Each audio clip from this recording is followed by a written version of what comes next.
And the Oscar for Best Everything 2023 goes to...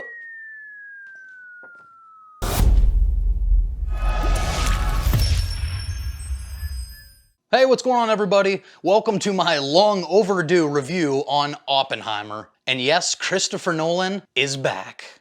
I'm back, baby. So for anybody that doesn't know, Christopher Nolan is absolutely one of my favorite directors working today, and probably one of my favorite directors of all time. Like, out of his now 12 movies, I would say I love at least 8 or 9 of them. So if you want to accuse me of being a Nolan fanboy during this review, I won't argue. But what I will say is that lately, he's been on a bit of a cold streak for me. I wasn't a huge fan of his last 2, which were Tenet and Dunkirk. Obviously for very different reasons that I'll get into when I eventually rank all of Nolan's movies. But if you're a cinephile, if you just love the art of filmmaking, when Christopher Nolan puts a movie out, you go see it immediately. And Oppenheimer is a Christopher Nolan movie through and through. It just has his style and some of his signatures all over it. Between the unreliable narrator, the disjointed storytelling, and the use of color versus black and white. Now, there are subtle differences compared to how he used some of these things in the past. Like, for example, in Memento, black and white was very clearly used to show the passing of time. In this movie, all the scenes that are in color are meant to show Oppenheimer's point of view, his perspective, and then everything in black and white is a little more objective. And despite all of his brilliance and the different tricks he likes to use, I would say this is probably Nolan's most straightforward story. I actually went to see this movie a second time before sitting down to record my review, and I am so glad that I did. Because even though I really enjoyed it my first viewing, I knew that I wasn't giving it the attention it deserved. If you watch my Barbie review, you'll know that I kinda screwed up my watching order and I had my dessert before dinner, meaning that I saw Barbie before Oppenheimer, and for the record, that is not the right order to watch these movies. And after a second viewing of focusing on just this movie, my score that was already pretty high went up even higher. But before I get into my full thoughts on the movie, as always, let me know what you thought of Oppenheimer down in the comments below. Did you love it? Did you hate it? Is this the best movie of 2023? Did you find it way too long and boring, too dialogue heavy? Let me know your full thoughts down in the comments. As always, I cannot wait to discuss this movie with you guys. We think there's a chance that when we push that button, we destroy the world. Chances are near zero. For anybody that doesn't know, at its core, this is a movie about the man behind the bomb. This is a movie about J. Robert Oppenheimer. If you're going into this movie wanting a bunch of explosions and action set pieces, I'm just gonna spoil it for you right now. This isn't your movie. Like, after my second viewing, I literally heard people talking in the theater about it, and I overheard somebody say, "I can't believe they didn't show the bomb go off." And I just had to laugh a little bit because it's like, dude, you missed the entire point of the movie. You're missing the point. Huh? This is not about the bombs going off. This is a character study about Oppenheimer, who he was as a man, as a nuclear physicist, as a husband, as a father, as a friend, his political affiliation with the Communist Party, and what role that played in his security clearances, his conflicted, changing morals about creating this dangerous weapon. He is the star of the show here, not the bomb. That's why this is called Oppenheimer, and not Here Comes the Boom, which I think was a Nelly song, and a Kevin James movie.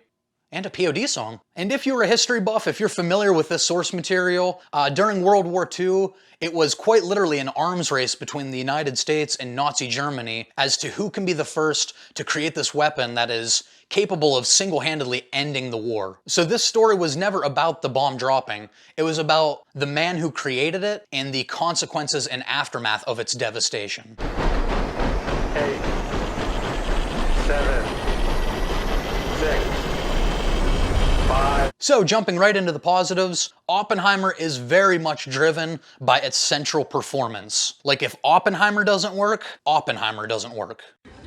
You just blew my mind. And Cillian Murphy is absolutely brilliant in the role. Every time he's on screen, he just has this intensity about him that my eyes are always drawn right to him. Like, everything else going on around him, I always go right to this dude. And as much as I've always loved the guy, this is hands down his best performance. This is like his magnum opus. It wouldn't surprise me in the least if he wins the Oscar for Best Lead. And after this performance, there better be so many scripts showing up to this dude's porch, because he is an amazing actor. Like, during a 3-hour runtime that he's on the screen for about 99% of it, he is always on. Never for a moment did I see Cillian Murphy, did I see Dr. Crane from Batman, or Thomas Shelby from Peaky Blinders. He does a fantastic job of just showing a range of emotions just with his eyes. Like, he's very Robert Pattinson Batman in that sense. Like, he can convey everything he needs to just with a look. The dialogue at moments isn't necessary because you can see what this guy's thinking. And I also appreciated how they made him a morally gray character the way it should be portrayed. Like, at no point do they make him just the shittiest human alive, but they also don't romanticize Oppenheimer. Like, it's a very nuanced character, and there are layers to him. You're not supposed to root for him necessarily. Like, he was very egotistical, he was a narcissist, he was a womanizer. If you go back in history and you listen to any interviews, most people didn't like the guy. So he's not meant to be like this white knight hero of the story that we root for. This is one of the best performances I've seen in recent memory. Cillian Murphy, give this guy all the awards. But make no mistake, even though he is the central performance, he is not the only one carrying this movie, because this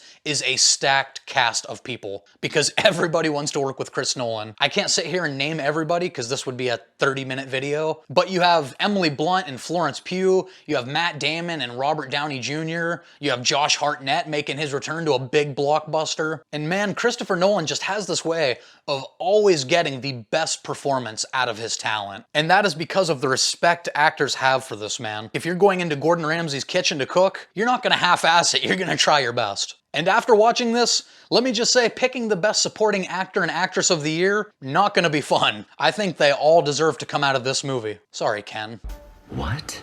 This one is for the boy. As a horror fan, it was awesome to see Josh Hartnett back on the big screen. I know he's done like smaller movies that I haven't really watched over the years, but there was a time in the late 90s, early 2000s, this guy was everywhere, and I thought he was here to stay with movies like The Faculty and Halloween H2O. I thought he was a great young upcoming actor, but then he kind of put acting to the back seat and focused more on his family, which you absolutely have to respect. I love you, Rick Moranis. And he was great in the movie. As far as acting, this guy didn't miss a beat. I hope he wants to get back into the limelight so we can see a lot more of him. Robert Downey Jr. in the movie plays Strauss, which, if you know history, you know his involvement with Oppenheimer. I don't want to get into that too much. But man, with this performance, he reminds us all that he's not just Tony Stark. This dude can fucking act. Truman needs to know what's next. 2, What's next?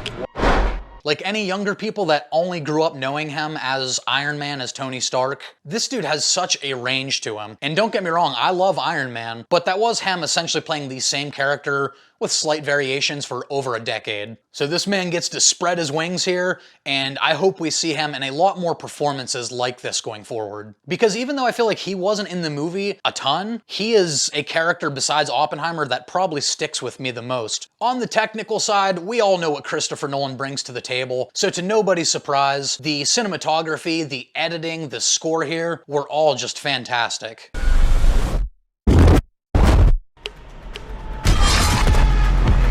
He brought back the same guy who did his score for Tenet, and I genuinely think this is one of the better scores in recent memory. Probably my favorite since last year, what Michael Giacchino did with Matt Reeves' Batman. If you keep talking, I'm gonna get out of the car. I think the fact that I did it, it just shows how broken we are.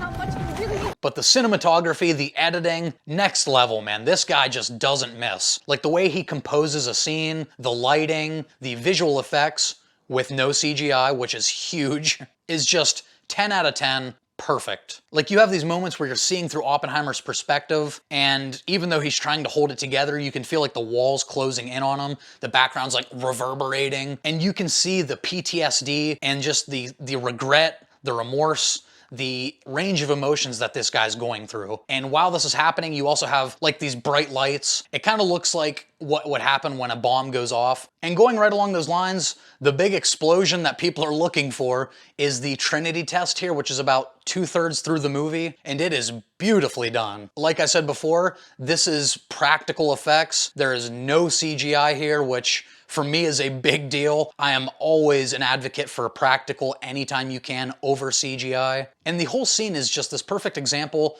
of building the suspense and tension and dread. Like, you know this bomb isn't gonna lead to this chain reaction that destroys the Earth because, I mean, I'm here. But the sign of a great movie is even when you know what's coming, you're still excited for it, you're still dreading it. And that's kind of where I was with this scene. Like, a part of me was so excited for the buildup because I knew it was gonna be gorgeous. But then another part of me is like, this is the initial creation of a weapon that would eventually kill over 200,000 people. So, you know, a part of me felt a little gross about it. I don't like it. Make me feel all funny. And the way it was shot after the explosion, hauntingly beautiful, just watching these flames engulf everything around them. And the choice to go silent and just hear Oppenheimer's breathing, I can't tell you the power that had in an IMAX theater when it's just so loud to this buildup and then just complete silence in the theater. Just the brilliance of Nolan is that he made a 3-hour movie here about source material that most of us don't know anything about. I don't know anything about nuclear physics or fission and fusion or atomic bombs and hydrogen bombs or long-form mathematical equations. I'm afraid we need to use math. But somehow he takes all this and he makes it work. He makes it compelling the whole way through, and it takes a master of the craft to pull that off. And I think it was helped that even though this is a dialogue-heavy movie, the pacing was kind of at a breakneck speed. It's almost like, do you know when you're streaming a movie and you can choose a speed, like you can do like 1.25? This felt like a movie that was kind of sped up to like 1.25 in the editing, and it helped. I just don't see how you can leave the theater using the word boring. Like I said earlier, there's not a bunch of action set pieces or huge explosions. This is 95%, 98% just people in rooms talking to each other. And even with that, I would say at times there's almost too much happening. I don't know how people were bored. This is a movie that makes you think, makes you ask questions, makes you feel a little less safe in the world we live in, and it hits you with a ton of moral dilemmas. The biggest of them being, here is this solution that could end this war, but it also could spell the beginning of the end for our entire planet. Is it worth the risk? Like, I think the moment of morality for Oppenheimer was as soon as they created the bomb and the government kind of comes in and takes it away from him. I think in that moment he realizes the people that he gave this dangerous weapon to, like, they're just using it like more militia instead of this potential world-ending weapon. The entire movie just feels intelligent and intellectual without feeling pretentious. And that is a hard balancing act. That is a hard line to not cross. And yes, I'm talking to you, A24. Now, I'll be honest with you guys, I have no negatives for this movie. I do have a few things in the mixed category that I'll talk about, but upon my second viewing, I will say anything I had mixed or slightly negative, it's either to a lesser degree now, or the issues I had completely went away with the second watch. So the first thing, the audio mix and the sound design in this movie. This has been an ongoing problem for Christopher Nolan since The Dark Knight Rises. I don't know if it's an intentional choice by him, but a lot of times the score just so heavily outweighs the dialogue that you can't hear conversation. And when this movie is 98% dialogue, that can really affect your enjoyment of the movie. But I will say the first time I saw this movie was in IMAX, and it was loud. My second viewing, I went here to a local theater, just a standard movie, and that wasn't nearly as much of an issue. I only had an issue with it for like 1 or 2 moments the second time, whereas when I saw it in IMAX, it was like 25% of the movie. And then second, although the runtime didn't bother me personally, I feel like everything after the Trinity test, like the whole third act of this movie, you probably could have shaved 10 to 20 minutes off of that to make general audiences complain a little less. Of course, that's what I love about Christopher Nolan, is he doesn't cave to audience demands. He tells his story. I love that about the guy. But for all the critics and fans using the word boring, if you would have cut 20, 30 minutes off this movie, you probably would have heard less of those complaints.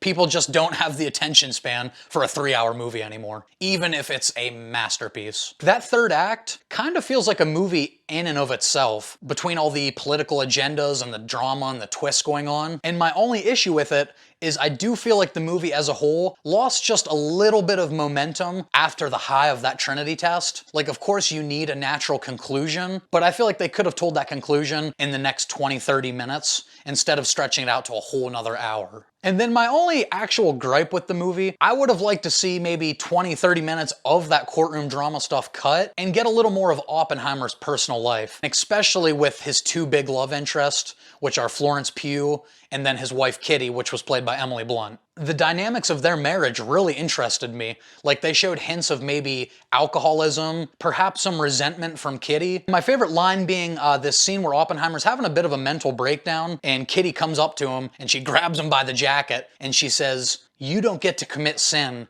and then ask us to forgive you when there's consequences." And to me, that's just a brilliant line because it kind of is the theme of the entire movie. It encapsulates this 3-hour movie about Oppenheimer perfectly. More Emily Blunt never hurt anybody. Right, John? Yes. But overall, I absolutely loved Oppenheimer. If you're a cinephile, if you're a Christopher Nolan fan, if you're just a fan of filmmaking, I think you're really, really gonna enjoy this movie. If you're going in wanting a bunch of action and explosions, maybe check out Mission Impossible or Fast X. Which, by the way, I want to address real quick. This movie's budget was less than a third the budget of the new Indiana Jones movie and Fast X, which just goes to show you quality over quantity. You can take less money and make an amazing film. And you can take $350 million and make a piece of shit. But yes, I loved Oppenheimer. Like I said, it's engaging the whole way through. It's 98% dialogue and I was there for every minute of it. The Trinity test is one of the most beautiful things I've seen on an IMAX screen. And Christopher Nolan is just a master of the craft. On my first viewing, I gave this an 8.5 out of 10. Guys, I bumped this to a 9 out of 10. Easily my favorite movie of the entire year so far. And unless something really surprises me, this will probably hold as my favorite movie of the year. But that's gonna do it for my review of Christopher Nolan's Oppenheimer. Please, please, please let me know what you thought of the movie down in the comments below. I am really curious to see where you land on this one. I wanna know what you guys think. I wanna talk about this movie so bad. Please let me know in the comments. While I have you, me and two friends do a weekly pop culture podcast called Culture Shocked. So if you love podcasts or you just have a long commute to work, give it a listen, let me know what you think. Link will be down in the description. As always, if you enjoyed this video, please consider giving it a thumbs up, share it with a friend, and subscribe right over here so you don't miss that so you don't miss that big Christopher Nolan ranking coming up in a few weeks. And as always, we'll see you in the next one.